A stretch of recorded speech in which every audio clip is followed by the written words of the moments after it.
नमस्कार, आपण देखुछंती Odisha craze YouTube channel. Jagatsinghpur माँ सारଳାଙ୍କ पीठ आम ओडिशार कल्चरल हार्ट ऑफ ओडिशा, आम ओडिशार हृदय कल्चरल हार्ट रो सांस्कृतिक परंपरार हृदय जगतसिंहपुर। आज ता विषय रे आमे जानिबा, आम ओडिशार एही जिल्ला विषय रे संपूर्ण जिनिस जानिबा, तार इतिहास जानिबा, सेठिकार पर्यटन स्थली जानिबा, तांकर लाइफस्टाइल जानिबा, सब जिनिस जानिबा जगतसिंहपुर। तो ओडिशार आउ एक जिल्ला संस्कृति, ऐतिह्य, राजनीति, साहित्य, कला, स्थापत्य, वास्तुविद्या क्षेत्र रे ओडिशार स्वर्णम इतिहास रही जगतसिंहपुर। एसबु दिगरे जगतसिंहपुर जिल्ला मध्य निजर उत्कृष्टता निपुणता प्रतिपादन करिछि। बरपुत्रंक अवदान जोगु संस्कृति और कला क्षेत्र में जगतसिंहपुर जिल्ला रे निजर स्वतंत्र परिचय सृष्टि करि पारिछि। ईस्ट इंडिया कंपानी आगमन समय जगतसिंहपुर वास्तुविद्या क्षेत्र में ओडिशा रे स्वर्णम इतिहास रचिछि। यही सब दिगरे जगतसिंहपुर जिल्ला मध्य निजर उत्कृष्टता निपुणता प्रतिपादन करिछि। बरपुत्रंक अवदान जोगु संस्कृति और कला क्षेत्र में जगतसिंहपुर जिलार निजर स्वतंत्र परिचय सृष्टि करि पारिछि। राज्यर बृहत्तम नदी महानदी एवं बंगोपसागर निकटरे अवस्थित जगतसिंहपुर जिलार गुरुत्व विशेष भावे रही।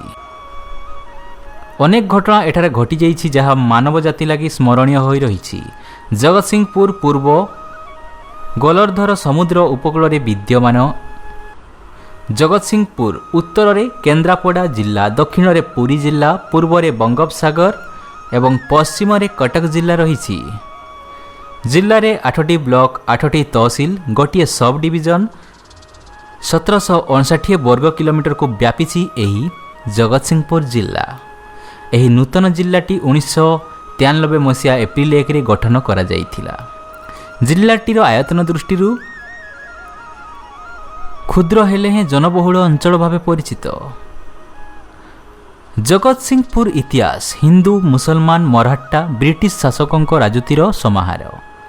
1600 मसीह हरिहरपुर ठारे ईस्ट इंडिया कंपानी वाणिज्य केन्द्र प्रतिष्ठा करथिले एवं कैप्टेन ब्रुटन 1633 पर्यंत निज शासन अधिक आनी।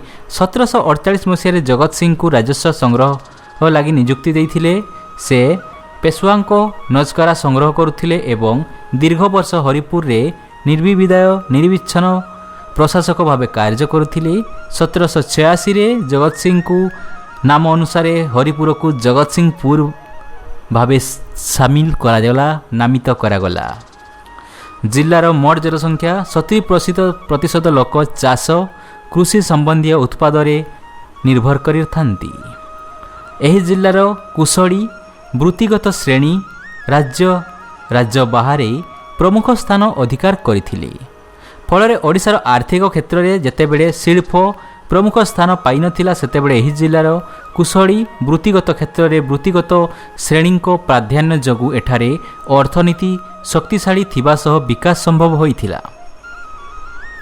फलत अर्थनीति दृष्टि जगतसिंहपुर सह ओडिशार मध्य आत्मनिर्भरशीलता होई परिथिला। जगतसिंहपुर बहु उच्चांग संस्कृतिर गंताघर। जगतसिंहपुर माटीर सांस्कृतिक जलसीय तथा दृष्टे रसभरा उत्सव मुखरिता अन्य समयर कसटी पथरे 11 सांस्कृतिक उत्कर्षित घोषी माझी होई वैद्यत्मान होई चली। विभिन्न उत्सव पिठापणा संभार को सांग को भोजीभात आसर, मानिक कर्णधारा, जात्रा पाला, दासकाठिया, घोड़ा नाच, गंठा पाटुआ आदि लोक कालर माधुर्य गौरव वैष्णवपंथी वर्ष वर्ष धरी जनसेवार जीवन सृष्टि होई रही आसी। एही दृष्टि जगतसिंहपुर जिला राज्यर सांस्कृतिक नवजागरण अन्यतन मुख्य उत्सव भाव सर्वत्र स्वीकृति पाई परिछि। कृषि और शिल्पभित्तिक अर्थनीति क्षेत्र में जगतसिंहपुर प्रमुख अंचलर मान्यता पाइछि। सामुद्रिक व्यवसाय मत्स्य कारोबार मध्य जगतसिंहपुर जिला निजर स्वतंत्र परिचय सृष्टि करिछि। गोटे अंचल महिमा सेतेबेले प्रकटित हुए जेतेबेले तार ऐतिह्य अमिलन भावे उभासित होई मानव जाति को आकर्षित तथा प्रभावित करे। ଜଗତସିଂହପୁରର ଐତିହ୍ୟ ଆଦି ମଧ୍ୟ ଏଠାର ଜନତା ଦଳକୁ ଆକର୍ଷିତ କରିପାରିଛି। ଜଗତସିଂହପୁରର ପ୍ରସିଦ୍ଧ ସାରଳା ମନ୍ଦିର ପବିତ୍ରତା, ଭକ୍ତି, ବୌଦ୍ଧିକ ମୂଲ୍ୟଧରେ ପ୍ରତୀକ। ପୁଣି ପାରାଦୀପ ବନ୍ଦର, ନେହେରୁ ବଙ୍ଗଳା, ଗରାଇ ଆଶ୍ରମ, ଗୋରେଖନାଥ ପୀଠ, ଅଷ୍ଟଶମ୍ଭୁ ମନ୍ଦିର, ଆଳକା ଆଶ୍ରମ ଗୋତନାଥ, ବାରଙ୍ଗ ମଠ, ଯଶବନ୍ତ ଗାଦି, ଶିଶୁ ଅନନ୍ତ ଆଶ୍ରମ, ତଳିତଳନ୍ଦର ସୋମନାଥ ମନ୍ଦିର, ହାଜିପୁରସ୍ଥ ଜଗନ୍ନାଥ ମନ୍ଦିର, ଅଳକା ନଦୀ, Machhagaon, Talanda canal, SK academy, SBM college ଆଦି ଜଗତସିଂହପୁର ଐତିହ୍ୟର ମୁକସାକ୍ଷୀ। ଜଗତସିଂହପୁରରେ ବିଭିନ୍ନ ସଂସ୍କୃତି ସମ୍ବନ୍ଧୀୟ ଏଭଳି ଭାବେ ରହିଛି, ଯାହା ଓଡ଼ିଶାର କୌଣସି ଅଞ୍ଚଳରେ କିଞ୍ଚିତ ଦେଖିବାକୁ ମିଳେ। ବଙ୍ଗୋପସାଗରରେ ନୀଳ ଫେନିଳ ଢେଉ ଜଗତସିଂହପୁର ଜିଲ୍ଲାର ଉପକୂଳରେ ଧୌତ କରୁଥିବା ମନୋରମ ଦୃଶ୍ୟ ଆନ୍ତର୍ଜାତୀୟ ବଣିକକୁ ଉପକୃତ ଧୌତ କରୁଥିବାରୁ ମନୋରମ ଦୃଶ୍ୟ ଆନ୍ତର୍ଜାତୀୟ ବଣିକକୁ ଆକର୍ଷିତ କରିଥାଏ। ସେମାନେ ଜାହାଜ ଛୁଟାଇ ପାରାଦୀପ ବନ୍ଦରକୁ ଛୁଟି ଆସନ୍ତି। ଅତି ରମଣୀୟ ପାରାଦୀପ ବନ୍ଦରକୁ ନିର୍ବିଘ୍ନ ଜାହାଜ ଚଳାଚଳ କରିବା ସୁଯୋଗ ରହିଥିବାରୁ ବାଣିଜ୍ୟ ବ୍ୟବସାୟରେ କେନ୍ଦ୍ରସ୍ଥଳ ଭାବେ ଏହା ଉଭା ହୋଇଛି। ଫଳରେ ଜଗତସିଂହପୁରରେ ବହୁ ସଂଖ୍ୟକ ବୃହତ୍ ମଧ୍ୟମ ଓ କ୍ଷୁଦ୍ର ଶିଳ୍ପ ଗଢ଼ି ଉଠିଛି। ବିଶେଷ କରି ପାରାଦୀପ ହିଁ ଶିଳ୍ପଗଡ଼ରେ ପରିଣତ ହୋଇଛି। PPL, ଇଫ୍କୋ, IOCL, ଏସର ଭଳି ବିରାଟ ଶିଳ୍ପ ପାରାଦୀପକୁ ନୂଆ ପରିଚୟ ଦେଇଛି। ସୂତା ଶାଢ଼ୀ ପାଇଁ ବଡ଼ବାଗ, ନବପାଟଣା ରାଜ୍ୟର ନିଜର ସ୍ୱତନ୍ତ୍ର ପରିଚୟ ସୃଷ୍ଟି କରିଛି। ସମ୍ବଲପୁରୀ ଶାଢ଼ୀ ଭଳି ଏଠାକାର ସୂତା ଶାଢ଼ୀ ହାତରେ ବୁଣା ଯାଇଥାଏ। ଏଠାରେ ବେତ, ନଡ଼ିଆ କତାରେ ପ୍ରସ୍ତୁତ ଉପକରଣ ଚାହିଦା ମଧ୍ୟ ରହିଛି। ଜଗତସିଂହପୁରରେ ପ୍ରସ୍ତୁତ ଛେନା, ଘିଅ, ରାବିଡ଼ିକୁ ରାଜ୍ୟର ବିଭିନ୍ନ ସ୍ଥାନକୁ ଚାଲାଣ କରାଯାଏ, କାରଣ ଏଠାକାର ଛେନା, ରାବିଡ଼ି, ଘିଅର ସ୍ୱତନ୍ତ୍ର ସ୍ୱାଦ ରହିଛି। ଏକଦା ଜଗତସିଂହପୁର ଅଞ୍ଚଳ ରାଜ୍ୟର ହାତଭାଣ୍ଡି ଚିନି ଭଣ୍ଡାର ଭାବେ ପରିଚିତ ଥିଲା। ଜଗତସିଂହପୁରର ପୂଜା ଉତ୍ସବ ଆମର ଉଚ୍ଚାଙ୍ଗ ସଂସ୍କୃତି, ସମୃଦ୍ଧି, ଐତିହ୍ୟ, ସଦୃଢ଼ ପରମ୍ପରା ବାର୍ତ୍ତାବହ। କଳିଙ୍ଗ ବାଲିଯାତ୍ରା, ପାରାଦୀପର ବୋଇତବନ୍ଦାଣ ଉତ୍ସବ, ଚେଡ଼ିତଳ ଉତ୍ସବ ଆଗ ଅତୀତର ଗୌରବମୟ ବାଣିଜ୍ୟଙ୍କ ସଫଳତାର ସ୍ମାରକ। କଳିଙ୍ଗର ସାହସୀ ସାଧବ ପୁଅମାନେ ସମୁଦ୍ର ପଥରେ ବୋଇତ ମେଲି ନେଇ ସୁଦୂର ବିଲି, ସୁମାତ୍ରା, ଶ୍ରୀଲଙ୍କା ଦେଶକୁ ବ୍ୟବସାୟ କରିବାକୁ ଯାଉଥିଲେ। କଳିଙ୍ଗର ସଂସ୍କୃତିକୁ ବିଦେଶରେ ପ୍ରସାରିତ କରୁଥିଲେ। ଦଶହରା, ଗଣେଶ ପୂଜା, ମକର ମେଳା, ଜିଲ୍ଲା ମହୋତ୍ସବ, ପୁସ୍ତକ ମେଳା ଆଦି ଜଗତସିଂହପୁରରେ ସାଂସ୍କୃତିକ ଆହୁରି ସୁଦୃଢ଼ ବ୍ୟାପକ କରିଛି। ଜଗତସିଂହପୁର ମାନ ଏଭଳି ଯୋଜନାକୁ ଜନ୍ମ ଦେଇଛି ଯେଉଁମାନେ ବିଭିନ୍ନ କ୍ଷେତ୍ରରେ ନିଜର ଉତ୍କୃଷ୍ଟତା ଶ୍ରେଷ୍ଠ ବୋଲି ପ୍ରତିପାଦନ କରି ଜନ୍ମଭୂମିର ଟେକ୍ ରଖିଛି। ବିଜ୍ଞାନ କ୍ଷେତ୍ରରେ ପାରଦର୍ଶିତା, ଦକ୍ଷତା ପ୍ରମାଣିତ କରିଥିବା ପ୍ରଖ୍ୟାତ ବୈଜ୍ଞାନିକ ଡକ୍ଟର ପ୍ରାଣକୃଷ୍ଣ ପରିଜା, ନିପୁଣ ରାଜନୈତିକ ଦାର୍ଶନିକ ତଥା ଅନ୍ତର୍ଜାତୀୟ ଖ୍ୟାତିସମ୍ପନ୍ନ ଶିକ୍ଷାବିତ୍ ଡକ୍ଟର ଶ୍ରୀ ରାମଚନ୍ଦ୍ର ଦାସ, ଡକ୍ଟର ମନୋରଞ୍ଜନ ମହାନ୍ତି, ପ୍ରଖ୍ୟାତ ସାହିତ୍ୟିକ ଡକ୍ଟର ପ୍ରତିଭା ରାୟ, ଡକ୍ଟର ବିଭୂତି ପଟ୍ଟନାୟକ, BC ରାଉତ, ଅବନୀ ବରାଳ, ପ୍ରଫେସର ଚିତ୍ତରଞ୍ଜନ ଦାସ, ହୃଦାନନ୍ଦ ରାୟ, ପ୍ରସିଦ୍ଧ ନାଟ୍ୟକାର ଗୋପାଳ ଛୋଟରାୟ ଓ ତାଙ୍କ ସୁଯୋଗ୍ୟ ପୁତ୍ର ଦେବଦାସ ଛୋଟରାୟ ପ୍ରମୁଖ ଜଗତସିଂହପୁର ମାଟିର ଅମୂଲ୍ୟ ରତ୍ନ। ସାଂସ୍କୃତିକ କ୍ଷେତ୍ରରେ ବୈଶବ ମହାନ୍ତି, ବାଳକୃଷ୍ଣ ମହାନ୍ତି, କିଶୋର ମହାପାତ୍ର, ଉତ୍ତମ ପାଲ, ଭାଗରଥୀ ଦାସ, ଲୋକପ୍ରିୟତା ପାଲ ଗାୟକ ଜଗନ୍ନାଥ ବେହେରା ପ୍ରମୁଖ ଜଗତସିଂହପୁର ଗୌରବକୁ ବୃଦ୍ଧି କରିଛନ୍ତି। ପାର୍ବତୀ ଗଣନାଟ୍ୟ, ବେଣୀ ରେମା ପରି ଅପେରା, ଗୌରୀ ଗଣନାଟ୍ୟ, ତୁଳସୀ ଗଣନାଟ୍ୟ, ରାଢଙ୍ଗ ଅପେରା, ଦୁର୍ଗାଶ୍ରୀ ଗଣନାଟ୍ୟ, ତାରାପୁର ଅପେରା, ତ୍ରିନାଥ ଗଣନାଟ୍ୟ ଆଦି ଅପେରା ଯାତ୍ରା ସଂସ୍କୃତିକୁ ସମୃଦ୍ଧି କରିଛନ୍ତି। ଏହି ଜିଲ୍ଲାରେ ସବୁଠାରୁ ଗୁରୁତ୍ୱପୂର୍ଣ୍ଣ ହେଉଛନ୍ତି ସାକ୍ଷରତା ହାର କ୍ଷେତ୍ରରେ ଜଗତସିଂହପୁର ରାଜ୍ୟର ଦ୍ୱିତୀୟ ସ୍ଥାନରେ ରହିଛି। ଜଗତସିଂହପୁର ଜିଲ୍ଲାର ପବିତ୍ର ଆଶ୍ରମ ଐତିହାସିକ ଅଳକା ନଦୀର ତଟଦେଶରେ ପ୍ରାକୃତିକ ଅନୁପମ ପରିବେଶିତ ମଧ୍ୟରେ ଅବସ୍ଥିତ। ସାବତମତୀ ଆଶ୍ରମ, ବେରାଇ ଆଶ୍ରମ ପରେ ଅଳକା ଆଶ୍ରମ ଭାରତର ମୁକ୍ତି ସଂଗ୍ରାମର ଅନ୍ୟତମ ମୁଖ୍ୟ କ୍ଷେତ୍ର ଥିଲା। ଜଗତସିଂହପୁର ହିଁ ରାଜ୍ୟର ପ୍ରଥମ ମହିଳା ସ୍ୱାଧୀନତା ସଂଗ୍ରାମୀ ଭାବେ ସାରଳା ଦେବୀଙ୍କୁ ଧାରଣା କରିଥିଲା।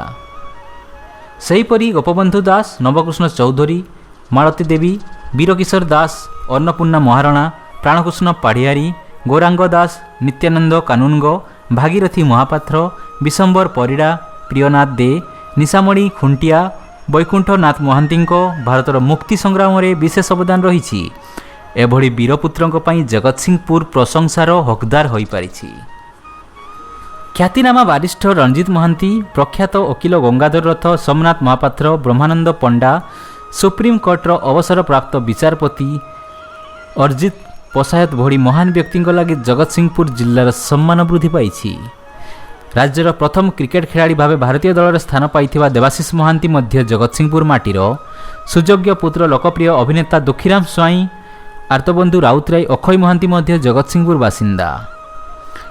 ଜଗତସିଂହପୁରର ଏହି ସଂକ୍ଷିପ୍ତ ପରିଚୟରୁ ଜିଲ୍ଲାର ମହାନୀୟତା ଉତ୍କୃଷ୍ଟ ସୃଷ୍ଟି ଭାବେ ଜଣାପଡ଼ିଥାଏ। କେବଳ ରାଜ୍ୟରେ ନୁହେଁ, ଜାତୀୟ ସ୍ତରରେ ଜଗତସିଂହପୁର ଜିଲ୍ଲା ନିଜର ସ୍ୱତନ୍ତ୍ର ପରିଚୟ ପାଇପାରିଛି। ପୂର୍ବ ଭାରତରେ ଓଡ଼ିଶାର ଉତ୍କଳମଣି ଭାବେ ଉଭା ହୋଇଥିବା ଜଗତସିଂହପୁର ହିଁ ଯଥାର୍ଥତା ଉକ୍ତ ଅମୂଲ୍ୟମଣିର ଜ୍ୟୋତି ସଦୃଶ୍ୟ। ତ ଆପଣ ଜଗତସିଂହପୁର ଯଦି ଯିବା ପାଇଁ ଚାହୁଁଛନ୍ତି ତ କିପରି ପହଞ୍ଚିବେ? ଆକାଶ ପଥରେ ଯଦି ଯିବେ ତ ଆପଣଙ୍କୁ ଭୁବନେଶ୍ୱର ହେଲା ନିକଟସ୍ଥ ବିମାନ ବନ୍ଦର, ରେଳ ଷ୍ଟେସନ ଆପଣଙ୍କର ଛପଡ଼ା, ସଡ଼କ ପଥ ଆପଣ 55 ନମ୍ବର ଜାତୀୟ ରାଜପଥ ଜଗତସିଂହପୁର ହୋଇ ଯାଇଛି। ତ ଯଦି ଆମେ ପର୍ଯ୍ୟଟନ ସ୍ଥଳ ବିଷୟରେ କଥା ହେବା ତ ଶିଆଳି ସମୁଦ୍ର ବେଳାଭୂମି ଅନେକ ଆକର୍ଷଣୀୟ। ଶିଆଳି ବେଳାଭୂମି ଉପକୂଳବର୍ତ୍ତୀ ଓଡ଼ିଶାର ଏକ ସୁରମ୍ୟ ବେଳାଭୂମି। ଷଣ୍ଢକୁଦ ଜଗତସିଂହପୁର ଜିଲ୍ଲାର ପର୍ଯ୍ୟଟକ ଆଉ ଏକ ଆକର୍ଷଣୀୟ ସ୍ଥାନ ହେଉଛି ଷଣ୍ଢକୁଦ। ଜଗତସିଂହପୁର ନିଜେ ହିଁ ଗୋଟିଏ କ୍ଷୁଦ୍ରତମ ଜିଲ୍ଲା। ସାଂସ୍କୃତିକ ଐତିହ୍ୟ ଲାଗି ଜଗତସିଂହପୁର ସ୍ୱତନ୍ତ୍ର ପରିଚୟ ପାଇଛି। ଚାନ୍ଦପୁର